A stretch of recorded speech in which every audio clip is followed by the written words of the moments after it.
এখন যদি ওই ভাই চুরি করতে যায় কব তো চোর, যেহেতু আমি কাজ করে খাইতে পারছি না তো আমার তো চুরি ভালো।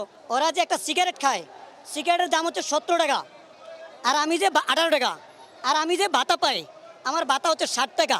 আমাদের দাবি এটাই, আমাদের অটো কেন বন্ধ করা দেওয়া হলো হঠাৎ করে। আমরা প্রধানমন্ত্রী শেখ হাসিনার কাছে বলতে চাই, জানাতে চাই, আমরা অটো রাস্তাঘাটে মহল্লাতে আমরা চালাবো, কিন্তু মেন রোডে আসবো না।